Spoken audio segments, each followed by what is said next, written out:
എൻ.ഡി.എക്ക് 400 seat എന്ന നരേന്ദ്രമോദിയുടെ ലക്ഷ്യം നേടാൻ ബി.ജെ.പി തന്ത്രം മെനയുന്ന ദക്ഷിണേന്ത്യൻ സംസ്ഥാനമാണ് ആന്ധ്രാപ്രദേശ്. ചന്ദ്രബാബു നായിഡുവിന്റെ തെലുങ്കുദേശം പാർട്ടിയുമായും പവൻ കല്യാണിന്റെ ജനസേന പാർട്ടിയുമായും സഖ്യം. ഇടതു പാർട്ടികളുമായി കൈകോർത്ത് തിരിച്ചുവരവിനുള്ള പോരാട്ടത്തിലാണ് കോൺഗ്രസ്. പാർട്ടി നേതൃത്വത്തിലേക്കുള്ള വൈഎസ് ശർമിളയുടെ വരവും അവർക്ക് വലിയ ഊർജ്ജമാണ്. ഭരണം നിലനിർത്താനും കഴിഞ്ഞ തവണത്തെ ലോക്സഭാ സീറ്റുകൾ നിലനിർത്താനുമുള്ള കഠിന ശ്രമത്തിൽ വൈഎസ്ആർ കോൺഗ്രസും. ലോക്സഭാ തെരഞ്ഞെടുപ്പും നിയമസഭാ തെരഞ്ഞെടുപ്പും ഒരുമിച്ചെത്തുമ്പോൾ ആന്ധ്രയിൽ ഇക്കുറി തീപ്പാറും.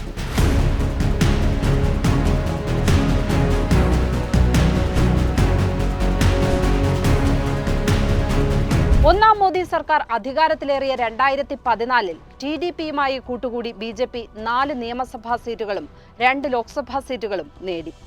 ഭരണം നേടി രാജ്യമാകെ പടർന്നു പന്തലിക്കാനുള്ള ബി.ജെ.പിയുടെ ശ്രമങ്ങൾ പക്ഷേ ആന്ധ്രയിൽ പാളി. അവിടെ ബി.ജെ.പിക്ക് പടവലങ്ങ വളർച്ചയായിരുന്നു. 2019-ലെ പൊതു തെരഞ്ഞെടുപ്പിൽ ബി.ജെ.പി ആന്ധ്രയിൽ വട്ടപൂജ്യം. തെരഞ്ഞെടുപ്പിന് തൊട്ടുമുമ്പ് ടി.ഡി.പി മുന്നണി വിട്ടത് വലിയ തിരിച്ചടിയായി. കേന്ദ്ര സർക്കാർ സംസ്ഥാനത്തെ വേണ്ട പോലെ പരിഗണിക്കുന്നില്ലെന്ന് പറഞ്ഞായിരുന്നു മുന്നണി വിടൽ. സിറ്റിംഗ് ലോക്സഭാ സീറ്റുകളും നിയമസഭാ സീറ്റുകളും ബി.ജെ.പിക്ക് നഷ്ടമായി. ആകെ പെട്ടിയിൽ വീണത് 0.9% വോട്ടുകൾ. ആ ദയനീയ പരാജയം ആവർത്തിച്ചുകൂടെന്ന കണക്കുകൂട്ടലിലാണ് ഇപ്പോൾ ആന്ധ്രയിൽ ബി.ജെ.പി. ദേശീയ നേതൃത്വം നേരിട്ടിറങ്ങി. സംസ്ഥാനത്തെ 10 പാർലമെന്ററി സെഗ്മെന്റുകളായി തിരിച്ച് ചിട്ടയായ പ്രവർത്തനം. മന്ത്രിമാരടക്കം കേന്ദ്ര നേതാക്കളുടെ നിരന്തര സന്ദർശനം. വികസന ക്ഷേമ പദ്ധതികൾ നടപ്പിലാക്കുന്നതിലെ ഉത്സാഹം. താമര വിളയിക്കാൻ ആന്ധ്രയുടെ മണ്ണിനെ പാകപ്പെടുത്തുകയായിരുന്നു കഴിഞ്ഞ 5 കൊല്ലം ബി.ജെ.പി. പക്ഷേ കാര്യങ്ങൾ ബി.ജെ.പിക്ക് ആന്ധ്രയിൽ അത്ര എളുപ്പമല്ല. 175 നിയമസഭാ മണ്ഡലങ്ങളിൽ 140 സീറ്റ് നേടിയാണ് ജഗൻമോഹൻ റെഡ്ഡിയുടെ വൈഎസ്ആർ കോൺഗ്രസ് അധികാരത്തിലെത്തിയത്. 2019-ലെ ലോക്സഭാ തെരഞ്ഞെടുപ്പിൽ 25-ൽ 22 സീറ്റുകളും വൈഎസ്ആർ കോൺഗ്രസ് പ്രതിനിധികൾ വിജയിച്ചു. 49.9% വോട്ട് വൈഎസ്ആർ കോൺഗ്രസ് നേടി.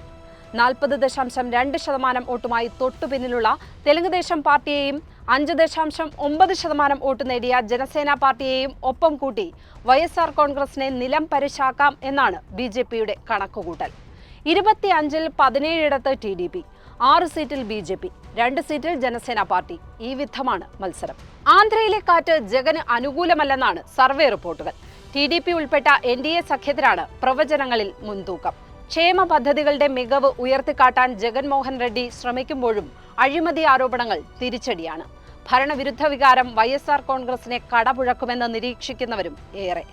സഹോദരൻ ജഗനുമായി പിണങ്ങിയ വൈഎസ് ശർമിള വൈഎസ്ആർ.ടി.പി പാർട്ടി ഉപേക്ഷിച്ചാണ് ആന്ധ്രയിൽ കോൺഗ്രസിന്റെ പി.സി.സി അധ്യക്ഷയായത്. നഷ്ടപ്രതാപം വീണ്ടെടുക്കാനുള്ള ഒരുക്കത്തിലാണ് കോൺഗ്രസ്. തെലങ്കാനയിലെ വിജയം ആന്ധ്രയിലേക്കും അലയടിക്കുമെന്ന ആത്മവിശ്വാസമാണ് പ്രവർത്തകർക്ക്. ഇടതു പാർട്ടികളുമായി കൈകോർത്താണ് ഇത്തവണ മത്സരം. ആന്ധ്രയ്ക്ക് പ്രത്യേക പദവി വേണമെന്നതുൾപ്പെടെയുള്ള ആവശ്യങ്ങൾ മുഖ്യ പ്രചാരണ വിഷയം. ഏതായാലും കഴിഞ്ഞ തവണ 1.3% മാത്രം വോട്ട് നേടിയ കോൺഗ്രസിന് കുറഞ്ഞത് നില മെച്ചപ്പെടുത്തുകയെങ്കിലും വേണം ആന്ധ്രയിൽ. മെയ് 13-ലെ ജനവിധിയിൽ വൈഎസ്ആർ കോൺഗ്രസിനും എൻ.ഡി.എക്കും ഇടയിലാണ് ശരിയായ മത്സരം. ടി.ഡി.പിയിലൂടെ ഒരു ദക്ഷിണേന്ത്യൻ സംസ്ഥാനം പിടിക്കാമെന്ന ബി.ജെ.പിയുടെ മോഹവും ഭരണം നിലനിർത്തി ദേശീയ രാഷ്ട്രീയത്തിൽ നിർണായക ശക്തിയാകാനുള്ള ജഗന്റെ ആത്മവിശ്വാസവും തമ്മിലുള്ള നേർക്കുനേർ പോരാണ് ആന്ധ്രയിൽ.